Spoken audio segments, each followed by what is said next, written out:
ಎಲ್ರಿಗೂ ನಮಸ್ಕಾರ. ನಾನು ನಿಮ್ಮ ಸಿಂಧು ಗಿರೀಶ್. ಎಲ್ಲರೂ ಹೇಗಿದ್ದೀರಾ? ಚೆನ್ನಾಗಿದ್ದೀರಾ ಅಂತ ಅನ್ಕೊಂತೀನಿ. ಇವತ್ತಿನ ಕಾನ್ಸೆಪ್ಟ್ ಬಂದು ಏನು, ಒಂದು ಕತೆ ಹೇಳೋಣ ಅಂತ. ಏನು ಕತೆ ಹೇಳ್ತಾರೆ ಇವರು ಅನ್ನೋದಾದರೆ, ಮಕ್ಕಳಿಗೆ ನಾವೊಂದು ಕತೆ ಹೇಳೋದನ್ನ ಅಭ್ಯಾಸ ಮಾಡಿಸಿದ್ದೀವಿ ಅನ್ನೋದಾದರೆ ಅದೊಂದು ಗುಡ್ ಥಿಂಗ್. ಯಾಕಂದರೆ ತುಂಬ ಮನೆಗಳಲ್ಲಿ ಕಂಪ್ಲೇಂಟ್ ಇರುತ್ತೆ, ಮೇಡಮ್ ನಾನು ಅವಾಗೇನೋ ಸ್ಟಾರ್ಟಿಂಗಲ್ಲಿ ಕತೆ ಹೇಳೋಕ್ಕೆ ಶುರು ಮಾಡಿದೆ, ಇವಾಗ ಕತೆ ಹೇಳು ಅಂತ ಹಿಂಸೆ ಕೊಡುತ್ತೆ ಮಗು. ಯಾವ ಮಕ್ಕಳಿಗೂ ಕತೆನೇ ಹೇಳ್ಬಾರ್ದಪ್ಪ, ಇನ್ಮೇಲೆ ಮಕ್ಕಳಿಗೆ ರೂಢಿ ಮಾಡಬಾರ್ದು ಕತೆ ಹೇಳೋದು. ಹಂಗಂತ ಹೇಳೋದಾದ್ರೆ ಯಾವುದನ್ನು ರೂಢಿ ಮಾಡೋಂಗಿಲ್ಲ ಮಕ್ಕಳಿಗೆ ಅಲ್ವಾ. ಕತೆ ಹೇಳೋದು ಒಳ್ಳೇದಾ ಕೆಟ್ಟದಾ? ಕತೆ ಹೇಳೋದ್ರಿಂದ ಅಥವಾ ನಾವು ಮಕ್ಕಳಿಗೆ ಕತೆ ಹೇಳೋದನ್ನ ಬಿಲ್ಟ್ ಮಾಡೋದ್ರಿಂದ ಏನೇನೆಲ್ಲ ಪ್ರಯೋಜನಗಳಾಗುತ್ತೆ.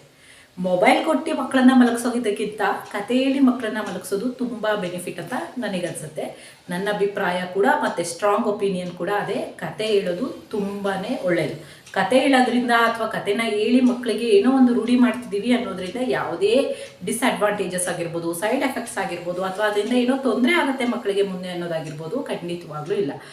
ಯಾವಾಗ ಅಂದರೆ ನೀವು ಒಳ್ಳೆ ಕತೆಗಳನ್ನು ಮಕ್ಕಳಿಗೆ ಹೇಳಿದಾಗ. ಯಾವ್ಯಾವ ಥರ ಕತೆಗಳು ನಮ್ಮಲ್ಲಿ? ಪಂಚತಂತ್ರ ಕತೆಗಳಿದೆ, ನೀತಿ ಕತೆಗಳಿದೆ, ಶ್ರೀರಾಮನ ಕತೆಗಳು ಇದೆ, ಎಷ್ಟೊಂದು ಕತೆಗಳಿದೆ, ಎಷ್ಟೊಂದು ಲೇಖಕರಿದ್ದಾರೆ, ಎಷ್ಟೊಂದು ಥರದ ವೈವಿಧ್ಯವಾದಂತಹ ಕಾದಂಬರಿಗಳಿದೆ. ಈ ಪುಸ್ತಕಗಳನ್ನೆಲ್ಲ ನಾವು ಯಾಕೆ ಪ್ರಯೋಜನನ ಪಡ್ಕೋತಾ ಇಲ್ಲ? ಮಕ್ಕಳಿಗೆ ಸಿಲೆಬಸ್ ಅಷ್ಟೇ ಯಾಕೆ ಸೀಮಿತ ಮಾಡಿದ್ದೀವಿ ಅಲ್ವಾ? ಸಣ್ಣ ಮಕ್ಕಳಿಗೆ ಏನೋ ಒಂದು ಕತೆ ಹೇಳ್ತಿರ್ತೀರ. ನಮ್ಮಲ್ಲಿ ಯಾವುದೋ ಒಂದು ಗಣೇಶ ಹಬ್ಬ ಬರುತ್ತೆ, ಯುಗಾದಿ ಹಬ್ಬ ಬರುತ್ತೆ, ಸಂಕ್ರಾಂತಿ ಹಬ್ಬ, ಎಷ್ಟು ಹಬ್ಬಗಳು ಬರುತ್ತೆ ಅಷ್ಟು ಹಬ್ಬಗಳಿಗೆಲ್ಲ ಅದರದೇ ಆದಂತಹ ಹಿನ್ನೆಲೆಗಳಿದೆ, ಅದಕ್ಕೆ ಆದಂತಹ ದೈವತ್ವದ ಸಂಕೇತವಿದೆ. ಅದನ್ನ ಯಾಕೆ ನಾವು ಮಕ್ಕಳಿಗೆ ತಿಳಿಸ್ಕೊಡ್ತಾ ಇಲ್ಲ? ಅದನ್ನೆಲ್ಲ ತಿಳಿಸ್ಕೊಡೋದ್ರಿಂದ ಮಕ್ಕಳಿಗೆ ಏನೇನೆಲ್ಲ ಪ್ರಯೋಜನ ಆಗುತ್ತೆ ಅಂತ ನೋಡೋದಾದ್ರೆ, ಮೊದಲನೇದಾಗಿ ನಾವು ಒಂದು ಸ್ಟೋರಿನ ಹೇಳ್ತಾ ಇದ್ದೀವಿ ಅನ್ನೋದಾದರೆ ಅದರಲ್ಲಿ ಬರುವಂತಹ ನೀತಿ ಮಕ್ಕಳ ಮನಸ್ಸಲ್ಲಿ ನೀಟಾಗಿ ಕೂರುತ್ತೆ. ಹೌದು, ಏನೋ ಅಮ್ಮ ಅಂದ್ರೇ ಎಲ್ಲ ಅನ್ನೋ ಥರದ್ದು ನಾವು ಯಾವುದೋ ಒಂದು ಸ್ಟೋರಿ ಹೇಳ್ತೀವಿ ಅಂದರೆ ತಾಯಿ ಬಗ್ಗೆ, ತಂದೆ ಬಗ್ಗೆ, ಪೋಷಕರ ಬಗ್ಗೆ ಒಂದು ಗೌರವ ಬೆಳೆಯುತ್ತೆ ಮಕ್ಕಳ ಮನಸ್ಸಲ್ಲಿ. ಒಂದು ಮೊಲ, ನರಿ, ಸಿಂಹದ ಸ್ಟೋರಿ ಹೇಳ್ತಿದ್ದೀವಿ ಅಂದರೆ ಅದರಲ್ಲಿ ಬರೀ ಶಕ್ತಿ ಅಷ್ಟೇ ಮುಖ್ಯ ಆಗಲ್ಲ, ಯುಕ್ತಿ ಅನ್ನೋದು ಕೂಡ ಮುಖ್ಯ ಆಗುತ್ತೆ.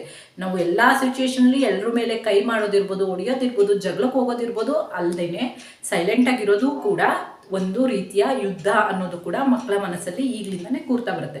ನಾವು ಇದು ಯಾವುದನ್ನು ಅಭ್ಯಾಸ ಮಾಡಿಸಿಲ್ಲ ಅಂದರೆ ಮಕ್ಕಳ ಮನಸ್ಸಲ್ಲಿ ಒಂದೇ ಕೂರುತ್ತೆ. ಟಿವಿಗಳಲ್ಲಿ, ಕಾರ್ಟೂನ್ಗಳಲ್ಲಿ ನೋಡಿರೋ ಪ್ರಕಾರ ಹೊಡೆದಾಡಬೇಕು, ಯುದ್ಧ ಮಾಡಬೇಕು, ರಕ್ತ ಬರಬೇಕು, ಇದಷ್ಟೇ ಜೀವನ ಅಲ್ಲ. ಅದನ್ನು ಬಿಟ್ಟು ನಾವು ಜೀವನನ ಹೇಳ್ಕೊಡೋ ರೀತಿ ಕತೆಗಳಲ್ಲಿ ಕೂಡ ನಾವು ಕಲಿಸ್ಕೊಡ್ಬೋದು. ಮೊದಲನೇದಾಗಿ ನಾನು ಹೇಳ್ದಕ್ಕೇನೆ ಮಕ್ಕಳು ಅನುಭವದಿಂದ ಅಲ್ಲ, ನಾವು ಹೇಳಿ ಕೂಡ ಮಕ್ಕಳು ಈ ಅಭ್ಯಾಸಗಳನ್ನ ಮಾಡ್ಕೋಬೋದು. ಹೌದು, ಈ ರೀತಿ ಇರುತ್ತೆ ಸಿಚುವೇಶನ್ ಅಂತ ಮಕ್ಕಳ ಮೆಂಟಲ್ ಡೆವಲಪ್ಮೆಂಟ್ ಆಗುತ್ತೆ. ಸೆಕೆಂಡ್ ಬಂದ್ಬಿಟ್ಟು ಮಕ್ಕಳಿಗೆ ನಾವು ಸ್ಟೋರಿನ ಹೇಳ್ತಾ ಇದ್ದೀವಿ ಅನ್ನೋದಾದರೆ ಮಕ್ಕಳು ಮುಂದೇನು ಅಂತ ಕ್ಯೂರಿಯಾಸಿಟಿ ಬರುತ್ತೆ. ಆ ಕ್ಯೂರಿಯಾಸಿಟಿಯಲ್ಲಿ ಮಕ್ಕಳ ಕಾನ್ಸಂಟ್ರೇಷನ್ ಅನ್ನೋದು ಜಾಸ್ತಿ ಆಗುತ್ತೆ. ಈಗಿನ ಮಕ್ಕಳಲ್ಲಿ ರೀಲ್ಸ್ ಎಲ್ಲ ನೋಡಿ ಅಭ್ಯಾಸ ಆಗಿ ಯಾರಿಗೂ 5-6 ಸೆಕೆಂಡ್ ಮೇಲೆ ಕಾನ್ಸಂಟ್ರೇಷನ್ ಮಾಡೋದಕ್ಕಾಗೋದೇ ಇಲ್ಲ. ಬುಕ್ ಮೇಲಿರ್ಬೋದು, ಟಿ ವಿ ಮೇಲಿರ್ಬೋದು, ಮೊಬೈಲ್ ಮೇಲಿರ್ಬೋದು, ಚೇಂಜ್ ಆಗ್ತಾ ಇರಬೇಕು. ಪದೇ ಚೇಂಜ್ ಮಾಡ್ತಾ ಇರೋದೇ ಒಂದು ಅಭ್ಯಾಸ. ಅಷ್ಟು ಕೂಡ ಕಾನ್ಸಂಟ್ರೇಷನ್ ಮಾಡದೇ ಇರೋಷ್ಟು ಮೆಂಟಲ್ ಪ್ರೆಷರ್ ಮಕ್ಕಳಲ್ಲಿ ಬೆಳೀತಾ ಇದೆ. ಇದನ್ನು ದೂರ ಮಾಡಬೇಕು ಅನ್ನೋದಾದರೆ ಟಿ ವಿ, ಮೊಬೈಲ್ನ ಸ್ವಲ್ಪ ಸೈಡಿಗಿಡಿ, ಒಳ್ಳೊಳ್ಳೆ ಸ್ಟೋರಿ ಹೇಳಿ. ನೀವು 5 ನಿಮಿಷದ ಸ್ಟೋರಿ ಹೇಳ್ತೀರ ಅಂದರೆ 5 ನಿಮಿಷ ಕೂಡ ಮಗು ಅಲ್ಲಿ ಕಾನ್ಸಂಟ್ರೇಷನ್ ಮಾಡುತ್ತೆ. ಮತ್ತು ಮಕ್ಕಳ ಜ್ಞಾಪಕ ಶಕ್ತಿ ಕೂಡ ಹೆಚ್ಚಾಗುತ್ತೆ. ನೀವೇನೋ ಒಂದು ಸ್ಟೋರಿ ಹೇಳ್ತಾ ಇರ್ತೀರಾ, ಆ ಸ್ಟೋರಿ ಮಧ್ಯದಲ್ಲಿ ಏನು ಬಂತು ಹೇಳಿ, ಇವಾಗ ಸಿಂಹ ಬಂತ, ಕರಡಿ ಬಂತ, ಯಾವ್ದು ಬಂತು ಅಂತ ಕೇಳಿದಾಗ ಮಕ್ಕಳು ತಕ್ಷಣ ಆನ್ಸರ್ ಮಾಡ್ತಾರೆ. ಯಾಕಂದರೆ ಅಷ್ಟು ಕಾನ್ಸಂಟ್ರೇಷನ್ ಮಾಡಿ ಸ್ಟೋರಿನ ಕೇಳ್ತಾ ಇರ್ತಾರೆ ಮಕ್ಕಳು. ನೀವು ಸ್ಟಾರ್ಟಿಂಗಲ್ಲಿ ಸ್ಟೋರಿ ಹೇಳ್ತಿದ್ದೀರಾ ಅಂದರೆ ಮಕ್ಕಳು ಖಂಡಿತವಾಗ್ಲೂ ಅಷ್ಟು ಆರಾಮಾಗಿ ಕುತ್ಕೊಂಡು ಕೇಳಲ್ಲ. ಅಮ್ಮ ತುಂಬ ಬೋರಿಂಗ್ ಅಮ್ಮ ಅಂತ ಹೇಳ್ತಾರೆ. ನೀವು ಸ್ಟೋರಿ ಹೇಳ್ಬೇಕಾದ್ರೆ ಅನಿಮಲ್ ಸೌಂಡ್ ಮಾಡೋದಿರ್ಬೋದು, ಅಟ್ರಾಕ್ಟಿವ್ ಆಗಿ ಹೇಳೋದಿರ್ಬೋದು, ಅಥವಾ ಕೆಲವೊಂದು ವಸ್ತುಗಳನ್ನ ಬಳಸ್ಕೊಂಡು ಹೇಳೋದಿರ್ಬೋದು.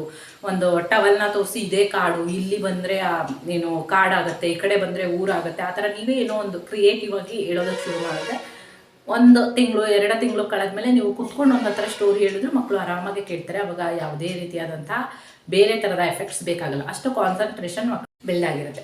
ಇನ್ನೊಂದೇನೆಂದರೆ, ನಾವು ಬುಕ್ಕನ್ನು ನೋಡಿ ಕತೆಗಳನ್ನ ಹೇಳ್ತಾ ಇದ್ದೀವಿ ಅಂದಾಗ ಮಕ್ಕಳಲ್ಲಿ ಓದಬೇಕು ಅನ್ನುವಂತಹ ಆಸಕ್ತಿ ಜಾಸ್ತಿ ಆಗುತ್ತೆ.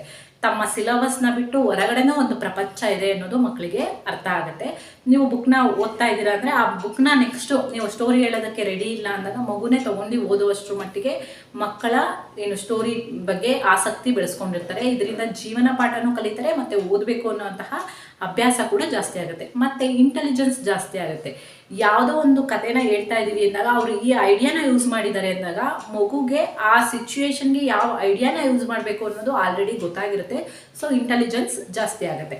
ನೆಕ್ಸ್ಟ್ ಬಂದು ಎಮೋಷ್ನಲ್ ಕನೆಕ್ಷನ್ ಬೆಳೆಯುತ್ತೆ ನಮ್ಮ ಮತ್ತೆ ಮಕ್ಕಳ ನಡುವೆ. ನಾವೊಂದು ಸ್ಟೋರಿ ಹೇಳ್ತಿದ್ದೀವಿ ಅಂದಾಗ ನಮ್ಮ ಅವರ ನಡುವಿನ ಕನೆಕ್ಷನ್ ಕೂಡ ತುಂಬ ಸ್ಟ್ರಾಂಗ್ ಆಗಿ ಬಿಲ್ಡ್ ಆಗೋದಕ್ಕೆ ಸಾಧ್ಯ ಆಗುತ್ತೆ ಒಂದು ಸ್ಟೋರಿನ ಹೇಳೋದ್ರಿಂದ.